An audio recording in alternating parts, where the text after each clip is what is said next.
Well,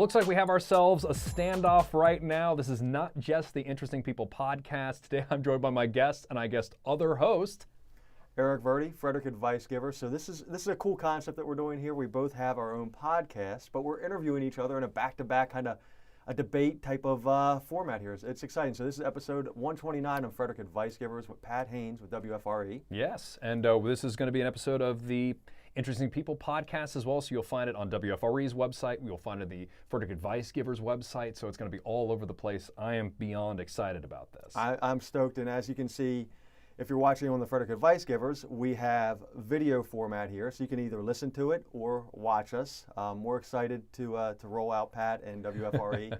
The studio here, it's a pretty cool setup. You can see all the sound baffling that we do for these kind of things. This is the best sound we've ever had on Advice Givers. Oh, I hope. Fingers crossed. All right, Pat, I'll let you start. Cool. So I'm curious about, so the reason that I know of you is the Impact Club, which I recently joined myself. I guess to give a full disclosure, it's a charity organization. You're based on quarters, and each member gives $100, and every quarter they pick between 3 charities to give it to after meeting each of them at a dinner. How did you start that? How did you get involved? So Impact Club is a platform. Impact Club is not a specific charity. Okay? Really? So we are a platform to bring like-minded individuals in the community together to help make a greater cause. Basically, our philosophy is most everybody can afford $100 a quarter, but they don't think their $100 is going to go very far. But if you combine it with other like-minded individuals, that $100 now becomes $10,000 if you have 100 members, or in our case, our last Impact Club, the fourth quarter that you were at, was 26.5, so 265 members donated $100. There's 2 caveats with who can present to our membership on a quarterly basis. Pat, one is they are 501c3, and 2 is they're local to Frederick. Okay, the 3 charities that we select each quarter are drawn at random from member-nominated charities. So each member, so you have the opportunity to nominate 3 charities or 1 charity 3 times.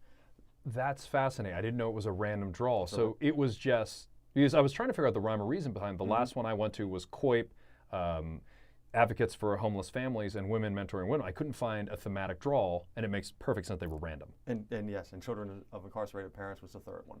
So yes, it's a total random draw. That's fantastic. So one of the things that excites me about that, and I see being part of radio, we do a lot of radiothons. Our 2 big ones, right. We raised $500,000 this year for St. Jude Children's Research Hospital through FRE. Our sister station, FMD, just raised over $120,000 for the Salvation Army's Christmas Cash for Kids. We're very week-based. There's a lot of things that goes into creating a radio-based thing. I feel with the Impact Club, this feels more like a modernization of charity. You're taking a whole bunch of different sources and motivations and pointing them kind of in the right direction. I've heard you call it's the Uber of charity. Is that what you feel like that is? When you're talking about platforms, yes, it's the Uber of charity because we meet for an hour, so you have 1 hour a quarter. We're not asking, and so one thing I will back up and say is I see many of our members of Impact Club out there donating their time, their efforts, their monies with the specific local charities. But we provide the platform for them to come, have a good time, socialize, meet other like-minded individuals, and at the end of that night, feel like they're making a greater good, a greater cause within the Frederick community.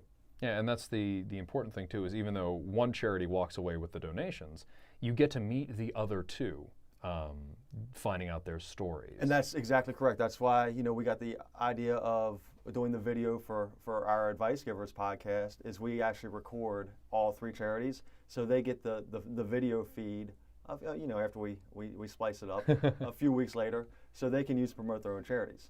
And they can use it with whatever platform they want. So we're basically providing the platform for them to share their story. And what we found through the 4 quarters that we've done, it's really about storytelling. The charity with the most compelling story that can connect to the audience and get that emotional attachment and tell the most compelling story is the one that ultimately walks out with that quarter's donation. Yeah, and to rewind, I think the ones that I do know is you had SHIP, Hartley House, and there's Children of Incarcerated Parents Partnership. What was the fourth one? SHIP was Ed, Hartley House, their Blessings in a Backpack. Blessings in a Backpack, a Hermine, wonderful yep, yes. organization. And all four of these charities, they do amazing, outstanding work within the community. And speaking to each of them, before the Impact Club started, right over 12 months ago now as an idea, being in radio and doing your radio, it's called Radiothon? Radiothons, yeah. Okay, Radiothons. You're making massive impact with the donations you're doing. Speaking individually to these local charities, I did not realize the need for assistance locally that they had, and they help hundreds and hundreds and hundreds and hundreds of families locally. Yeah, that's been the mind-blowing thing as well. As I think is when I started the podcast, it kind of became the whole idea of it was like, I want to meet different, and that's why it's called The Interesting People. I just don't want to limit myself. I want to keep finding these stories. And after Impact Club, I've started just booking nonprofit after nonprofit because these stories, not only of starting a nonprofit, is incredible. Some of the people that you will find, and we had Sherry from COIP in here, and her story was amazing. And I love the idea too, is like, I'm a big fan of you're never too late to reinvent yourself, never too late to re-engage. She started COIP at 50. Right. All right, so let me ask you a couple questions. Yeah, of course. Let's go back and forth here. So give me your story, Pat. Like, who are you, and how do you describe yourself, and what's your origin story, man? So my origin story, I guess, and I've had people joke that I look like Clark Kent this week. Normally I don't wear glasses, but I'm getting up earlier than normal, and I don't trust myself to contact at 3 in the morning. I'm from Damascus, just right down the road, so small town boy that always went to Frederick when I was growing up. Right. If you did anything, Damascus, people weren't familiar, there was no liquor license, so it never grew. We didn't have a movie theater, we didn't have any shopping malls, so anytime we wanted to do something, we went to Frederick. So Frederick has always had this feeling to me that that's the big city. Right. That's always where I wanted to go, so as I continued on, I had the silly goal of wanting to become the next Tony the Tiger. I wanted to be a cartoon person. So I was always working on voices and voice work, did a lot of drama and theater in college, and then got a night job at a radio station, this radio station, back in 2005. And have basically worked my way in every department here. Like wherever there was an opportunity to stay here, especially during the recession, because that's when I got out of college, was, all right, cool. I'm not really into web development, but I know HTML, no one else here does, so I'll be our web guy for a while. Oh, an opening open here. Oh, I can get a Sunday show. So I've kind of hopped around here. People will be familiar with me as Patrick Haynes, maybe sort of in the back of their mind for the last 12 years. But this is the first year that being here, and I've moved to Frederick recently as well, love the community, that I'm one of our main 4 DJs. I also joke that I'm our stunt double, because even though my normal shift is 7 to midnight, people can verify this year I've done the morning show, I've done the afternoon show, I've done middays. When our traffic guy got blood clots in his lungs and legs and had to disappear for a month, Dave Conrad, one of the coolest people in the world, I stepped in and did traffic for a month. So it's been this whole just crazy year. So that's what people can find out about me. And I live in Frederick. I just live right outside of downtown. I walk into downtown all the time. Awesome. So where do you go to college? I went to Mount St. Mary's University. Did you? Awesome. I've traveled very little in my time. So okay, the Mount's a great university. I actually went there for a semester in college myself, and it's awesome. We've got friends that graduated there, and it's an awesome university. It's a breathtaking campus. So did you do theater up there too? Yes. And acting up there? Yeah, I was in. So is that the radio voice? That's the. I noticed when we talked that night at the Impact Club, and you introduced yourself to me, and we had a great conversation that's your voice. Like your radio voice is your voice. Yeah, that's how I talk normally. So that's always the thing where it's like the most common thing I get from people I meet, new people I meet, is like, oh, you have a radio voice. Like a lot of people are like, good thing you're using that thing. Like you're not just laying around and not using that for voice work. Yeah, so that's one of the main things. That's kind of my thing. I've always been kind of involved in radio, and this year in particular, and I love the fact that the Impact Club is also new this year, is this has been a year of reinvention for me. Okay. And people that have seen me, it's like, I've had a ghost existence, so to speak. I've been in radio for 12 years, but not a lot of people remembered me. I had the night show last year for a period of time, for about 6 months. So what's the night show? What's the hours of the night? 7 to midnight. Okay. And then I lost it because we had a shift, got moved back to weekends, and no one remembered that I had it when I got it back this year. And that was very important for me because that meant that it's like, all right, I'm the exact same voice, exact same guy, wasn't selling myself properly. So this entire year, this whole year of what I've been doing has been like, all right, cool. let's get out there into Frederick more, because I obviously wasn't making as big of an impact, and do things. And this has been a big year of finding the right things to do, and also finding fun ways to do the stuff that I've been doing, to find different ways of doing it. So I got sold, speaking of charity stuff, I got sold to a charity lunch. I was willing to do that. We did a Facebook Live where I said, all right, if you promise to bid, I'll do whatever you say within reason so we don't get banned from Facebook. And I got sold on a charity lunch. And on that, the person went, and it's just from thing to thing, they're just like, well, it seems like you'll do anything for charity. And I went, I haven't found the line. So she's like, great, there's a drag queen competition for Relay for Life. Okay. Would you enter? And I went, of course. And I won. And it's like, so at the end of the year, I was a centurion at the Great Frederick Fair. So if people, I'm someone who is always doing something a little bit different. I had a mustache, and I spent the entire month of November becoming a mustache guy. I had people being like, oh, you're that mustache guy. It's like, I had not had it before November, and it left midnight on November 31st. Well, just for the record, I think you were asking creepy or cool to your staff here. How'd you feel? I'm going to go with creepy. Yeah. I'm going to go with creepy, Pat. There we go. Man out of time. All right, so give us a little bit behind, a lot of our listeners don't know the difference, or might not know the difference, between radio here at WFRE and what you're doing on the podcast. So what's the difference between live terrestrial radio and then doing a podcast version? So this is something I'm very passionate about, because radio is phenomenal at being radio, which is content that you create and then it disappears into the wind like dust. And it's really good at doing whens and wheres. Radio, if you're good at radio, you really don't really focus a lot on the hows or whys. You don't really go in depth. It's all about motivation. What I tell people, and I did a career day the other day, and someone asked, what's it like being a DJ? It's like, it's my job to tell you things you may enjoy. It's not just music anymore, and that's where a lot of the advertising stuff comes from. You may like eating at this place, or you may want to enter this contest, or you may want to go to this place. With podcasts, it gives you the opportunity to, instead of going at 100 miles an hour, you get to have a more intimate conversation. Go deeper. Yeah, so you get to have a deeper conversation that isn't broken up by commercial breaks, that isn't have the same kind of, radio is based all around quarter hours. You need to get someone into the next 15 minutes, and that's how ratings work. So a lot of what you do is a lot of spikes of energy to try and you almost want to do it to be continued at every 15 minutes. So as long as you get them to minute 16, then it counts for the next 15 minutes. So it's based around that kind of thing. It has a very, you may not realize it while you're listening, kind of odd, inhuman rhythm in that way. A podcast, you can have a nice flowing conversation where you can kind of uncover things, and you have give and take in a lot of interesting ways. And that's something where I kind of notice. And also it's evergreen content. We produce things that, like I said, the moment it's done, the moment we crack the mic and we turn down the pots, that's done. We're never going to get that back. Like, we did closing and cancellation update today that just don't exist anymore. I mean, the schools were still closed, but that's not something we'll go back to. The episodes I made of the Interesting People podcast, and this is something I find a great joy of, is when someone listens to one episode, they then go back and listen to the others.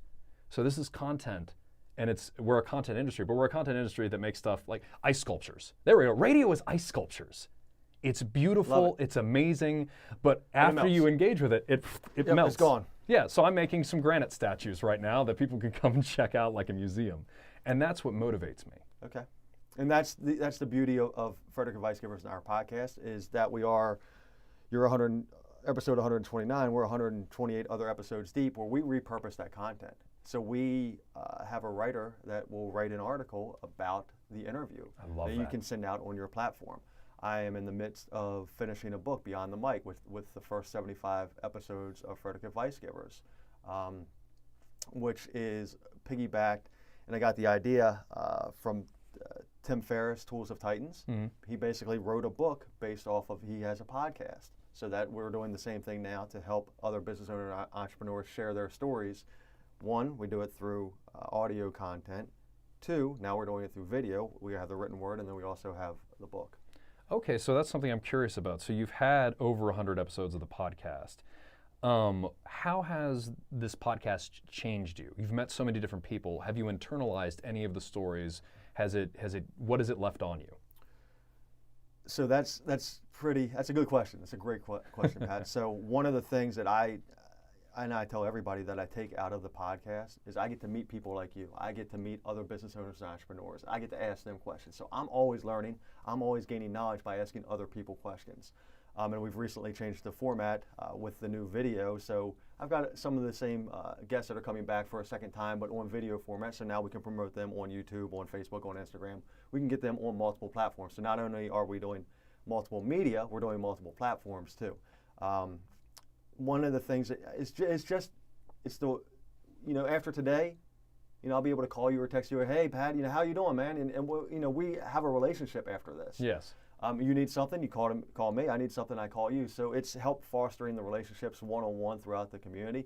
But more importantly, it's helping you share your story, talk about you, or the guests share their stories. But I gain, because we have a lot of business owners, entrepreneurs on the podcast, I gain so much knowledge by, I didn't look at it that way. Because you as an individual, and I see this all the time, you have your way in life that you're looking at something. And you had mentioned a story in the pre-interview that we had talked about, and you'll probably share this in a minute, how your perspective on life changes from where you are in that moment. Yeah. So where I am today and my perspective on life today is different than it was a year ago. It's going to be different than it was a year from now. So we're always evolving, but the big thing that we do, the one thing I take is the relationships that I get to I know it was a rambling answer, but it's really boils down to the relationships. That's awesome. No, that's a wonderful takeaway. It's wonderful to meet new people. Have you been surprised by any of the interviews? Were you walking into one where you're like, I think I'm going to get this? My interviews tend to get away from me. What people hear at the end was never my first intention of why I booked the guest. A different story will pop up, and you'll just leave like excited about this kind of stuff. So yes and no. We do have a set of questions. Now from those questions, we have sub-questions and we go in different directions. But we have I want to get out certain things from the interview that can help business owners share their story. Because really, we're all about getting the business owner's story out to their audience or to a new audience for them. So yes, it can veer off, but we're on the same path.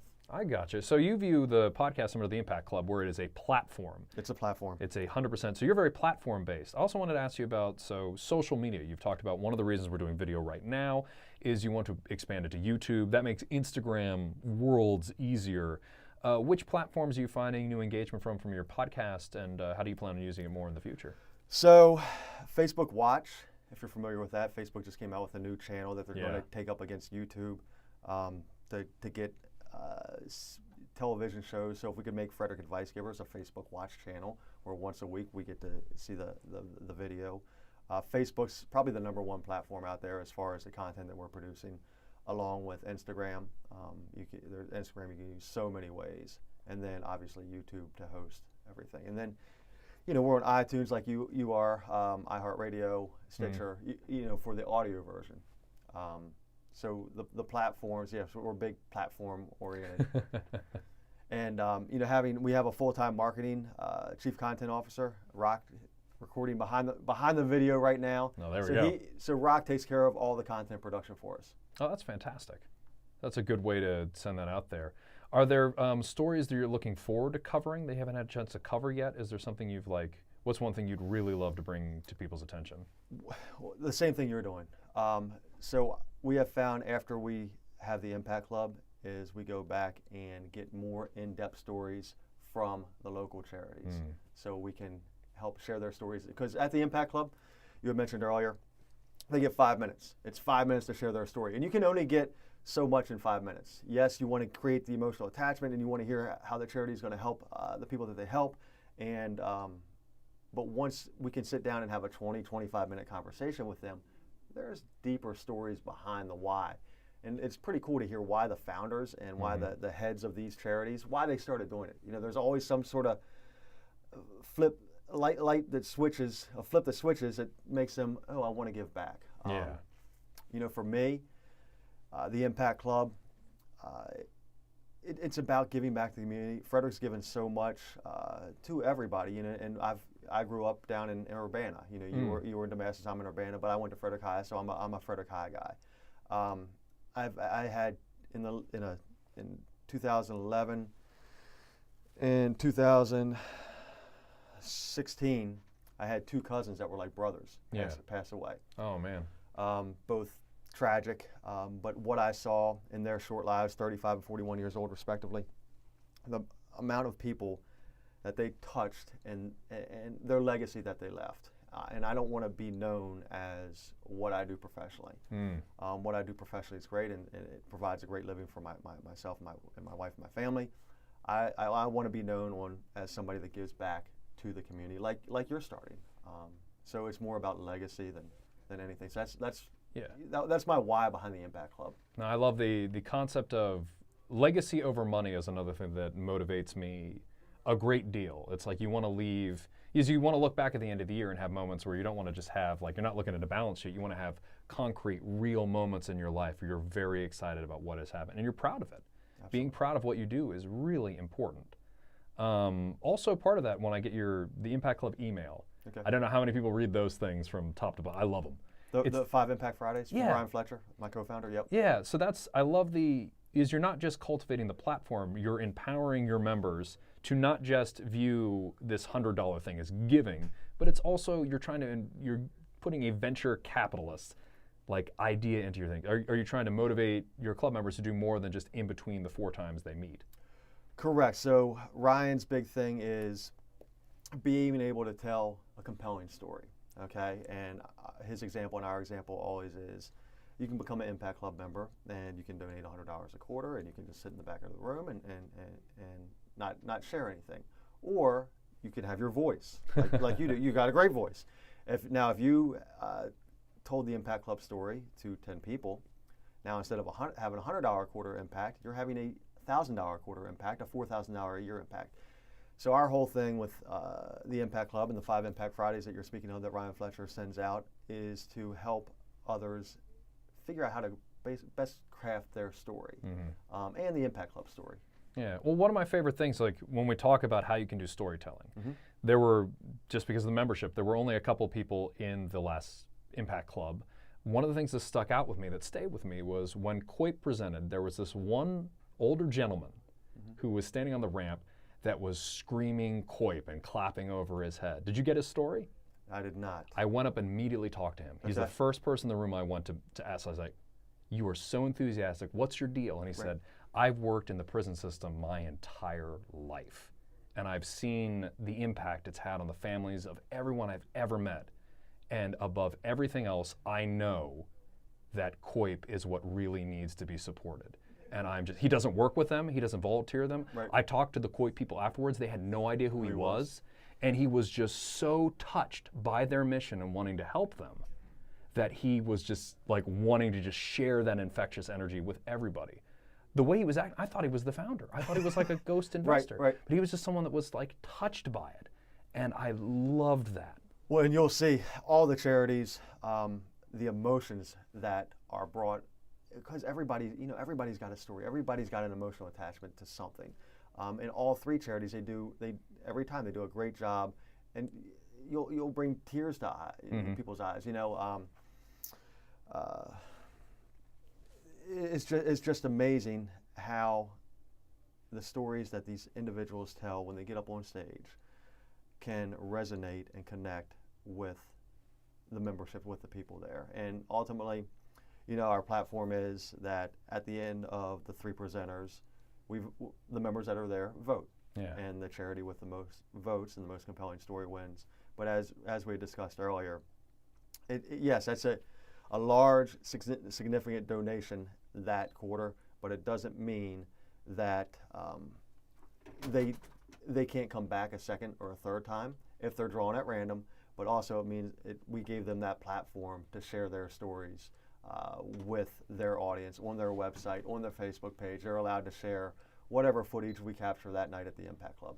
See, and I love that, because at a certain point you hear these stories, and some people could feel powerless hearing about how terrible things can be, but then to be given the immediate opportunity knowing that you can help is a very, very good part of that. And I really enjoy it. I'm glad to have had the opportunity. I'm glad I bumped into it. It was Hartley House that told me about you guys. Was it Mark? Yeah. Mark Traeger? I interviewed Mark Traeger on this show. I tell you what, Mark has his voice, he's probably signed 15 people up. His voice, and have you met him outside of doing a one-on-one interview with him? Oh, yeah. Because he is one of the most fascinating people I have ever met. The Hartley House is very fortunate to have Mark Traeger. He's got a huge heart. He's got a huge heart, too. It's No one pun, of those. no pun intended. He's gotta The heartbeat of Hartley House. No, Yes. Mark Traeger is a hoot, and that's the fun thing, is when you get involved in the nonprofit world, and what you see, especially also at the Impact Hour, you meet energetic, motivated people, and it's infectious. And I love trying to find infectious people like that, having that energy, all that kind of like the thing that gets you up and going, and like where you think you're like, I'm so excited for tomorrow, I almost can't fall asleep, like that style of living. Exactly. All right, so let me flip the switch on you for a minute here. Get me. All right, so I know you're driven. You've been behind the scenes here at FRE for 12 years. Yeah, 12 years. Is that correct? Okay. 2005. Awesome. All right, so what's a burning desire inside of you? What gets your blood pumping in the morning to make you come in here at 3 o'clock in the morning, or sometimes you do evening? Like you said, you're the ghost man behind the scenes, right? So what's the burning desire within you? Knowing that you're entertaining people. I do not, you get a lot of entertainers, and that's one of the things that bothers, like, we're not doing important work, we're not doing that. If you can make someone laugh, or you can give someone something, it means so much to them, and I love that. Knowing that I can keep us on the air, even when I wasn't one of our main voices, knowing that I can keep our air going, is to me, I was just talking literally this time, I pointed at a speaker, because we have speakers all over the building, know if we have dead air. The only thing that matters to me is if that keeps going. Okay. So it's like every decision I can make, and that is just something that motivates me and continues. We just got, and it's one of those things where you talk about that eye-to-eye smile, that fire. It's like we just got a Christmas card from a listener that says like, and it was the rest of the whole. It's like, you guys make me smile. I work at home, so I don't get to see a lot of people, but you guys make me smile every single day. And it's like, it's the people you don't know you're helping. It's just that's what really gets me going. It gets me so excited about this. Is, we are given, and that's the other thing, being in radio too, is I love it because I don't know what I'm going to do any day. I can do basic planning, I can have a skeleton of my day, but this year in particular, I planned maybe a fraction of what I ended up doing. It's very much you get here, and it's like, if you're willing to go for it or grab every opportunity you get, you can have such an amazing thing. So let me ask you this question then, Pat. Yeah. You work for WFRE, correct? Yes. But you are, and tell me if I'm wrong here, everything that you're doing, the podcast, the giving back to charities, the mustache thing, you're basically almost your own business. You're branding yourself within the umbrella of FRE. Yes. Correct. So you're your own entrepreneur. I tell that to the other DJs. I said, here's how we exist now. Because radio doesn't even call itself radio anymore. If you look at the paperwork and all that other kind of stuff they put out, we're a multimedia company. So what I tell any new DJ I train or any intern, it's like, you are a small business.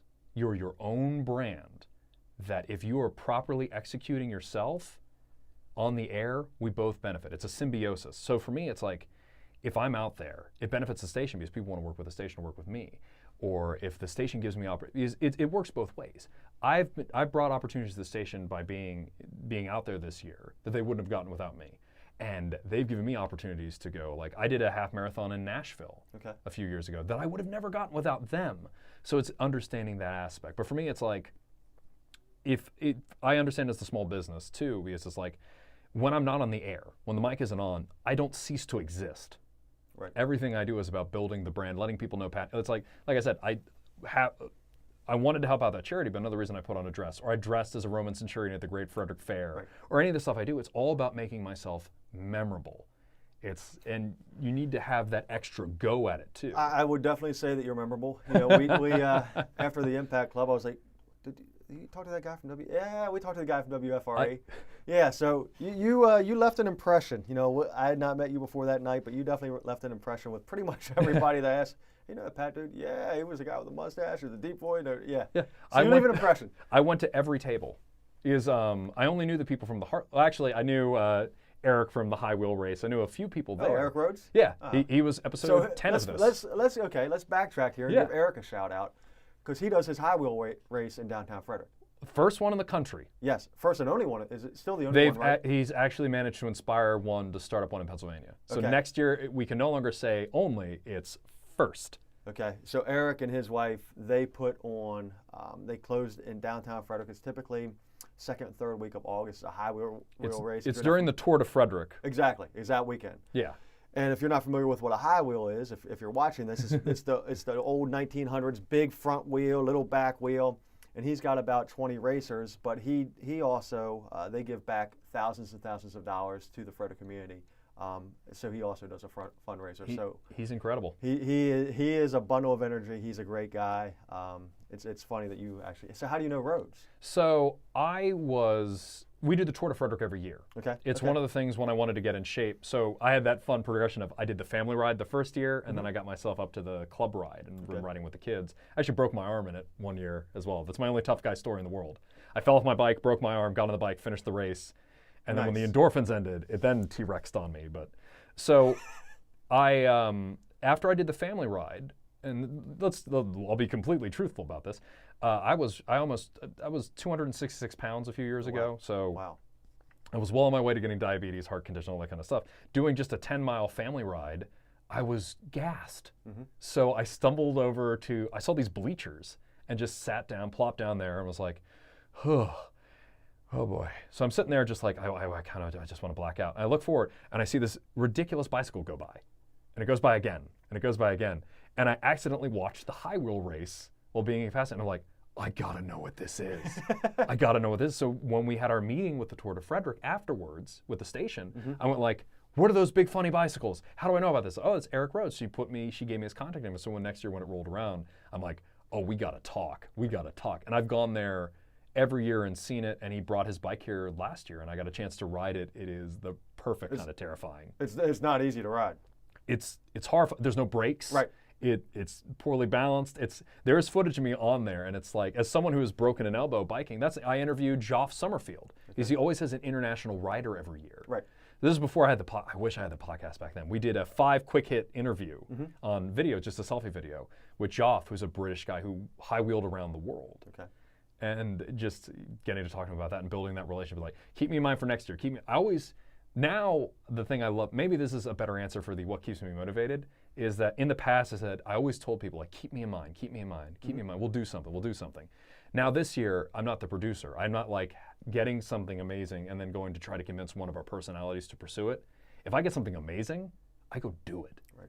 And that's like Eric. When they went overseas to the first high wheel race and they came back and realized there wasn't one in the country, he just went, all right, we'll make one. We'll do it. Right. And it's the just do it, I guess that's the Nike brand, but making something happen that you want to do. Yeah, you don't want to get sued by Nike.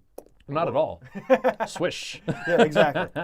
Yeah, I mean, and that's going back to Frederick and tight-knit community. That's one of the beautiful things about Frederick. My wife and I and my kids actually volunteer, and I have cousins that volunteer at Eric's high wheel race. And Eric's daughter, Ireland, is actually the youngest Impact Club member. Yes, she read one of the things this year. Yes, I brought her up on stage. So it's funny how, and it's a community within a community. The Impact Club, the high wheel race, everything has its place. And Frederick is beautiful for that. There's currently 15 Impact Clubs. We are the largest chapter. That doesn't surprise me. And it just goes to show you how tight-knit Frederick is. Frederick is, I'll just go out and say, I feel like it's one of the densest cities in the country. There is so much going on in Frederick that I feel like if you're not finding something new every week, you're not looking. Because there's either a new business or there's a new interesting person. There's always something like worth seeing and cropping up that no one's, like we just said, like there's a high wheel thing. That's the only one in the country. Right. And there are people that live here that don't realize that happens. And it's like, oh, come on. Or you're like, we have these things. We're like, the Carroll Creek has got a crazy backstory to it too. Like, there's so many parts and people and features of the city that like, it's so wonderful. And to be able to, and so giving. Let me tell you something here. We're talking about Frederick being amazing. With our radiothon, the St. Jude one, we're compared nationally to Tier 1 markets. Frederick is what's considered a Tier 3 market in size, how small we are. The amount of money that Frederick gives, the WFRE listeners give, is on scale with Seattle, New York City. Like really? The big Tier 1 market. They list us as, we're a Tier 3 market that gives well beyond what we should be able to. That is awesome. And I've never seen Frederick not give. Not step up. Yeah, when somebody needs help, not step up. It's phenomenal. Like I rang a Salvation Army bell 2 days ago. This week's kind of bleeding together. Right. But I was out there in front of it, and we managed to raise. It was just one day and one doorway in front of a Walmart. We brought in over $500. That's awesome. And it's like, people give. People constantly give. And that's one of the, I don't know. It's hard not to smile when you talk about Frederick. I love this city. It really, you've been on the outskirts. I've been on the outskirts. It's a special place. It's a special place. It's wonderful. And if you merely say hello, it just welcomes you in. Right. So, okay, you want to know a common theme when I have my podcast and I ask people why they came to Frederick?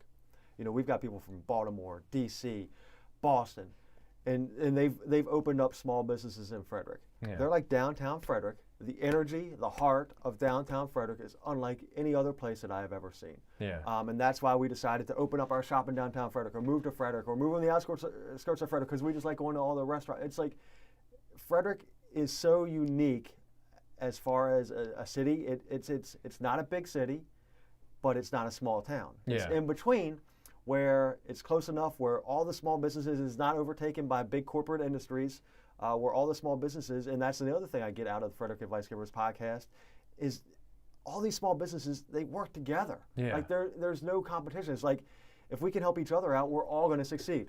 A wonderful example of that. And that's why you and I are doing a podcast together. Exactly. Yeah. It's escape rooms are the same way. Right. Normally, you don't want to have competing businesses near each other, or that kind of, they don't want to talk. But escape rooms, they get it, because you can only do an escape room once.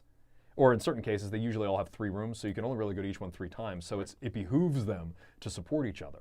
I've had both Clue IQ and Sherlocked In on this podcast, and both of them were excited about the other. That's awesome. So it's like that's a Frederick kind of deal there, and there's so many great, and it's hard to not be excited about that. You're exactly right. All right, so I have one question that I need to sneak in here. Oh, sneak it. For our listeners, for our viewers. So you're a multimedia personality. Yeah. You're a radio personality. You work at, you're out there in the public. So how would somebody, if they wanted to be you or be like you or get on the radio or start a podcast? I'll back it up. Or start a podcast. How did you go about becoming a media personality? A media personality is an interesting thing, because you have to be sort of a jack of all trades. A lot of what people assumed old radio is entirely dead. Radio is not that person. To survive with Amazon, Pandora, and Spotify, radio is community. You're not someone that's hidden away behind a glass door. You are someone that needs to be able to be out in the community and motivate people. If you are shy, figure out how to get rid of that. Do theater, do public speaking, do debate club, do anything you can to learn how to engage with people. A lot of it is improv too. A big part of it is improv. Speaking of which, like a big part of what radio is you're talking in front of songs. Learn how to be engaging in different amounts of time. Like in my job, I'll see it'll be a song title and it'll be like 15. That means I have 15 seconds. So I decide on the fly how to best use that 15 seconds during the ramp up of this tune. Learn how to react to things. Learn how to work with businesses. Radio is an ad-driven thing. You see a lot of artists that mistakenly have this weird, I don't want to be sold out. I don't. Get rid of that immediately. If you want to succeed, it's a business. And working with businesses are how you can have amazing relationships with people. Podcasting, just start. The most beautiful thing that has me excited about the world that we live in right now, it's a good and bad thing, is that most people have a smartphone. That's a supercomputer. You have your own video software. You have editing software. There's YouTube, Facebook.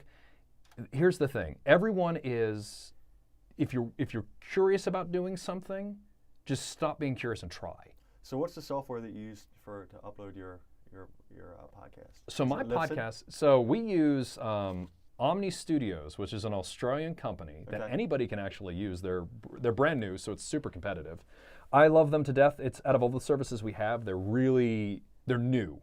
And it's Australian, which is another fun thing. Only problem with that is if you need support calls, they're on the other side of the planet, so we never line up. But it's all integrated for social media. It's social media forward thinking. And then it hooks into iTunes, Twitter, all that kind of. It generates videos for Facebook. It's very, very, I love it. It's one of my favorite things. So we use Libsyn. So we upload our MP3 to Libsyn, and then we can, it goes out to iTunes. So there's different ways to skin a cat. So if you want to start a podcast, just Google how to start a podcast. Yeah, exactly. Or don't even just start a podcast on YouTube. Right.